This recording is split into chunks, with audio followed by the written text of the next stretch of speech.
This is Ian Cameron for Odds.com. The countdown is on. The NHL is about to resume play on Saturday, August the 1st. Hockey will be back with round robin and play-in series action. The NHL expanding to 24 teams remaining in the return to play, taking part in their Stanley Cup playoff format that will commence on Saturday, August the 1st.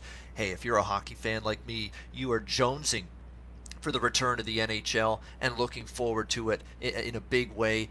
And for the not that the NHL is never wide open. Usually every season during the Stanley Cup playoffs, you're going to see upsets, you're going to see some surprises, you're going to see some 7th seeds or 8th seeds in each conference maybe get hot, play their best hockey at the right time, even though they just slipped into the playoffs.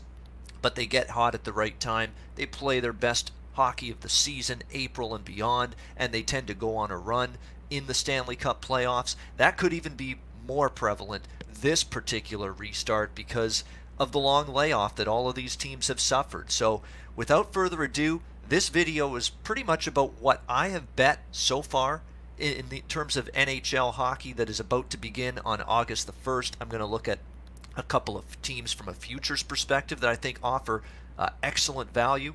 Teams that could be able to not only win their initial play-in series matchup, but also make some serious noise in the Stanley Cup playoffs after that point. Also going to look at some individual series prices as well, and basically a series of bets that I myself personally have already bet, have already locked in prior to the start of the NHL resuming play. So looking forward to sharing that all with you. Remember, odds.com. Make sure you're checking out that website every day for all your sports betting information. Tremendous content, great articles covering every single sport, recommendations, a very talented group of people providing great analysis from a betting perspective on a daily basis, and the Odds HQ YouTube channel.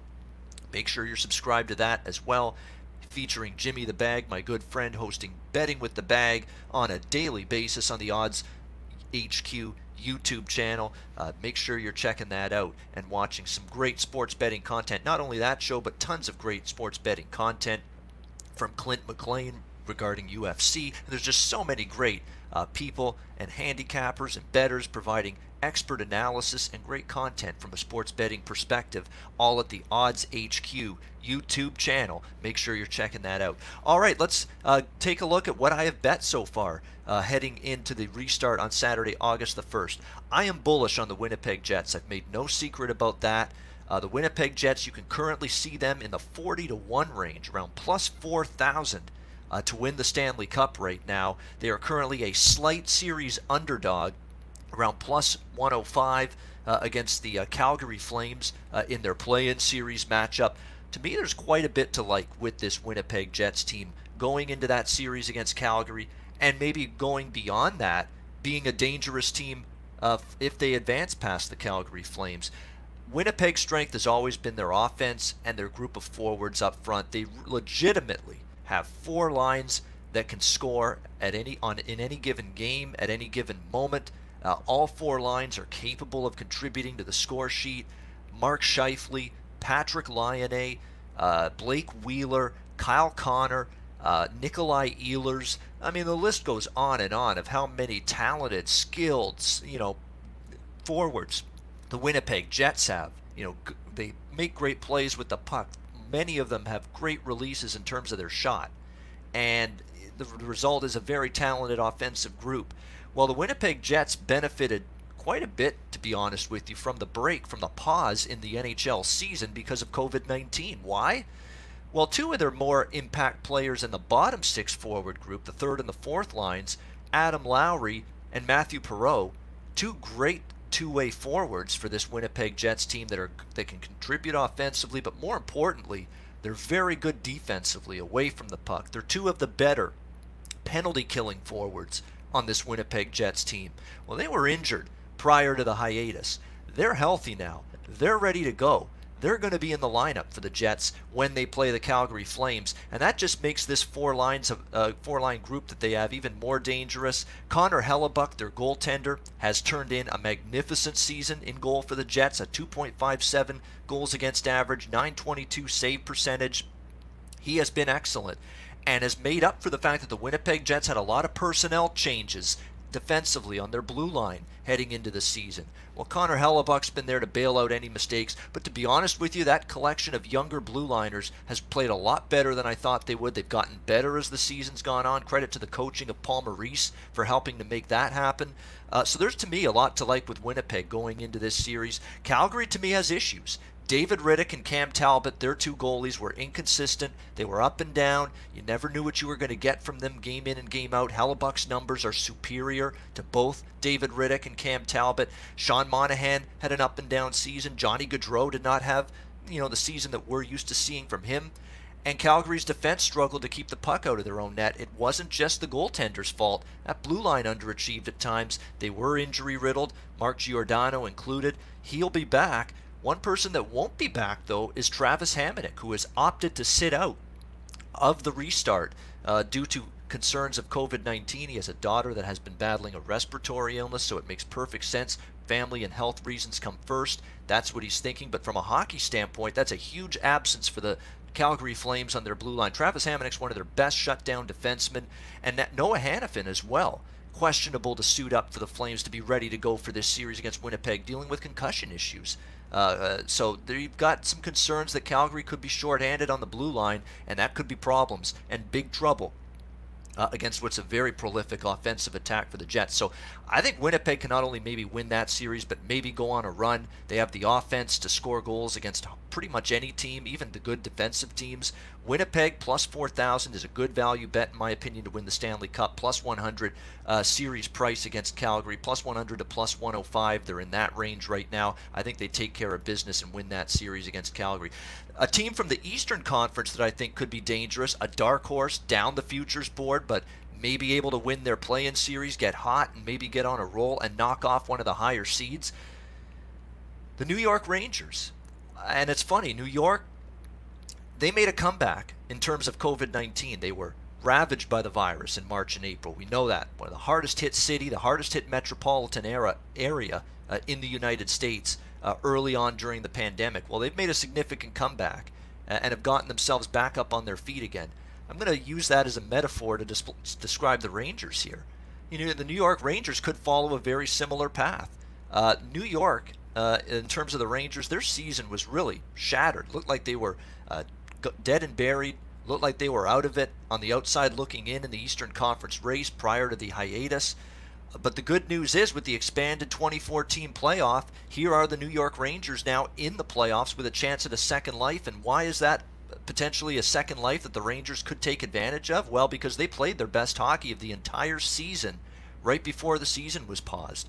11-6 in 17 games before the shutdown caused by the coronavirus. And what makes the Rangers difficult in this restart, and what could make them dangerous?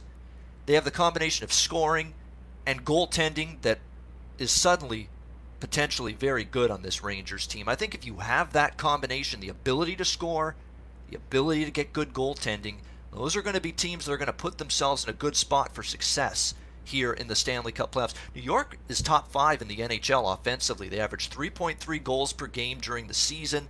Chris Kreider, one of their best forwards, let's not forget, he was dealing with a foot injury before the season was paused. He's healthy. He'll be back in the lineup.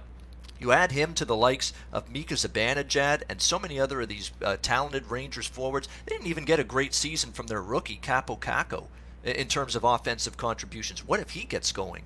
So there's a lot to like here with this Rangers offense. And Igor Shesterkin really changed the fortunes of this team. Once he became pretty much the #1 goalie, and he was called up from the minors, 10-2 he was as a starting goalie, 2.52 goals against average, .932 save percentage.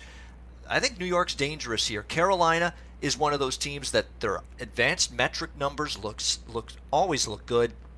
Corsi, puck possession, all of those numbers that a lot of math guys use will attract them pretty much to liking the Hurricanes here. But you look at their goalie situation, Peter Mrazek and James Reimer, up and down, and coming off a very long layoff, because not only are they coming off the layoff of not playing during the pandemic, they were injured and not playing before the pandemic as well. So this is an extended layoff for these two goalies, making it even harder for them, I think, to get back into the flow, into the rhythm.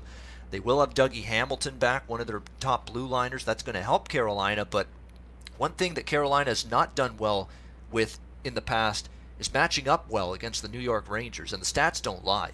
New York's 41-14 the last 55 head-to-head meetings. Now you can throw out a lot of those because different coaches, different personnel. More importantly, in the shorter term, New York swept Carolina, went 4-0 head-to-head against Carolina during the regular season this year. I think New York is dangerous. You can get them around that same 40-1 range to win the Stanley Cup that you could get Winnipeg, and I also like them at a plus price to knock off Carolina in that play-in series. A couple other bets that I'm looking at, I haven't locked these in yet. I'm interested in Arizona as an underdog against Nashville in that series. I think they're the better defensive team. Offense can be a challenge sometimes, but definitely think Arizona with Darcy Kemper healthy in net is better, has a chance to beat Nashville. Their top offensive players disappeared for extended stretches, Nashville, during the season. Victor Arvidsson, terrible year. Duchesne up and down. Philip Forsberg, even a little bit of a down season by his standards. And their defense outside of Roman Josi, very, very erratic, inconsistent. So I think Arizona is something I'm looking at as well. The other series, and I'm taking a wait-and-see approach. And the one thing I want to mention is, from an individual game perspective, it doesn't hurt you to wait, because coaches are not allowed to basically mention specific player injuries and absences and how long these absences will be. There's been a mandated requirement from the NHL that none of that information is disclosed, so it's going to make it very difficult to get accurate information, up to the minute information on who's in and who's out of the lineup. So my suggestion is wait till much closer till August the 1st in order to lock in wagers on individual games when the NHL resumes. So there you go. That's what I've bet so far in the NHL, with the season about to resume in a little over a week from now. I'm looking forward to it. Again, check out all the great content here at odds.com. I'm Ian Cameron. Thank you for watching. Good luck with all of your wagers on the ice, and I will see you again next time.